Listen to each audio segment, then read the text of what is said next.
A small Greek colony on the island of Sicily had asked for protection.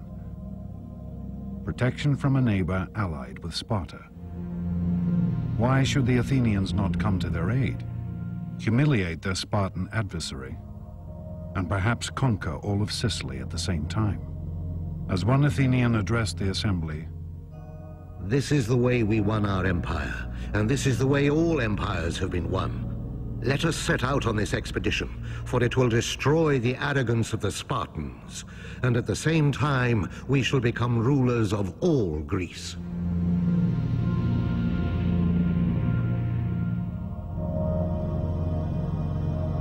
it was a bold plan to be executed on a vast scale, requiring a great fleet of warships and a landing force of over 10,000 men. The Athenians threw themselves into the project with fervor. Armorers beat out new weapons. Soldiers tested out their equipment. Stores were loaded onto a fleet of Athenian triremes. And the shipwrights prepared their vessels for the sea.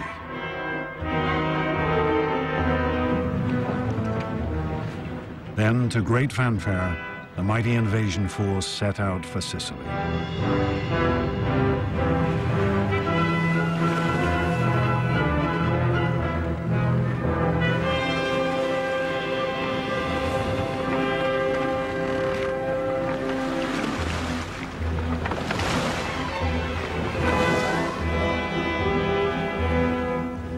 Six months later, word came back. The campaign was not going as quickly as hoped. They needed reinforcements.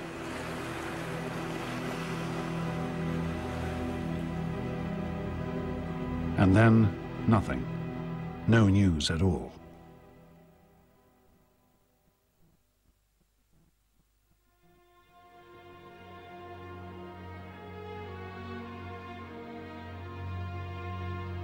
Then, in the autumn of 413 BC, a sailor arrived in the city.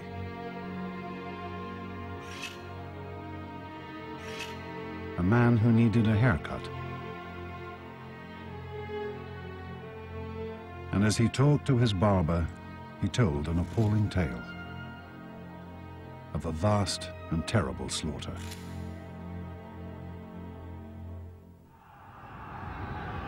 It was the story of an invading army that had been pinned down where it landed, of how its leaders had argued with each other about strategy, of how their food and water had run out, of how they'd attempted to ford a great river in a desperate attempt to escape.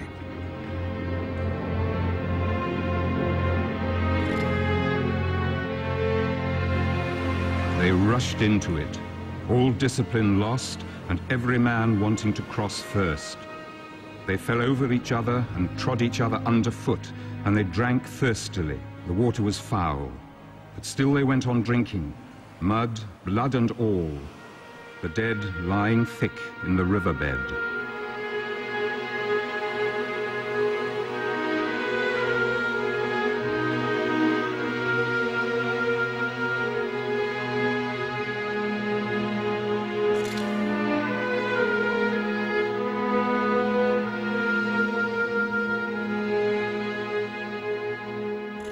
This was how the Athenians discovered that they had been the victims of one of the greatest defeats in ancient history. Over 50,000 men had been killed or taken prisoner. 2 entire fleets of Athens' prized triremes had been destroyed. The Sicilian campaign is a mess for a variety of reasons. First of all, it's a long way away. It's over 600 or 700 miles. Once they arrive, they squabble and fight about what to do. But perhaps the biggest problem is there's not a tactical reason to do it. There's not a strategic reason to do it. The motivation is highly self-interested. The Athenians, entranced by a vision of imperial glory, had in fact engaged in a pointless and vain campaign.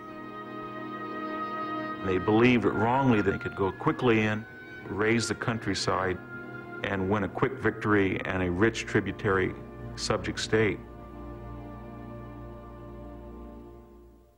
Thucydides recorded the scale of the devastation. This was the most notorious action that we know of in Greek history, for they were absolutely, calamitously defeated. The losses were total. Army, navy, everything was destroyed.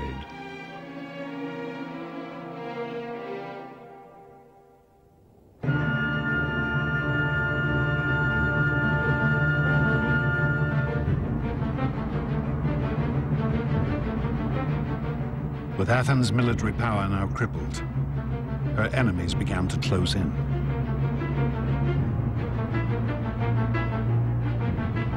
The Persians, whom the Athenians had humiliated 50 years before, now saw the ideal opportunity for revenge. They approached the Spartans with the offer of help. The Persians have been watching this carefully, and they decide to intervene and subsidize the Spartans, and that subsidy is in the form of manpower for rowing and fleet construction. Where previously the Spartans had never been a naval nation, now they had a fleet paid for with Persian gold.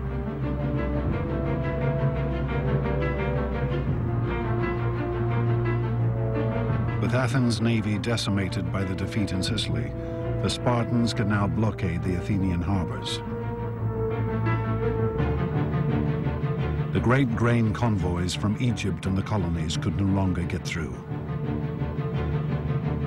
And finally, the Athenians began to starve in the streets.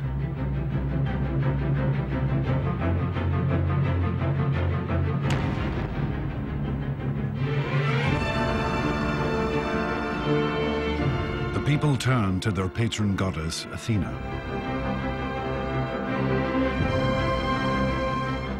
At the height of Athens' glory only 30 years before, Pericles had honored her with the most glorious temple ever seen.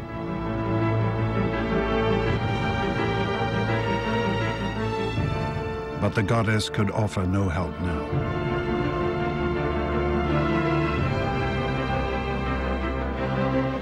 Athens, once so sure of her preeminence in the Greek world, was now home to a population ravaged by plague and war,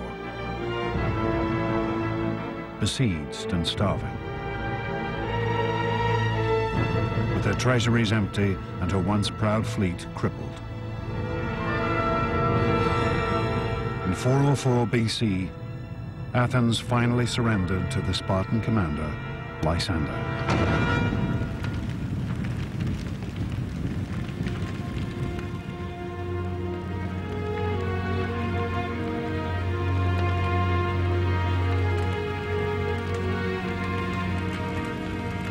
The Spartans' terms were heavy.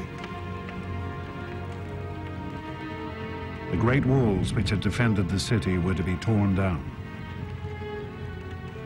Her fleet was to be destroyed.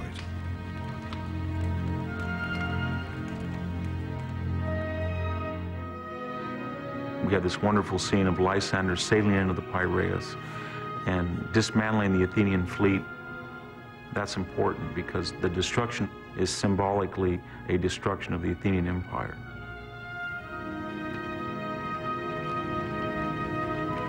What remained of Athens' mighty navy was put to the torch,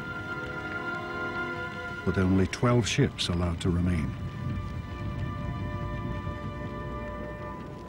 No longer would she rule the Mediterranean.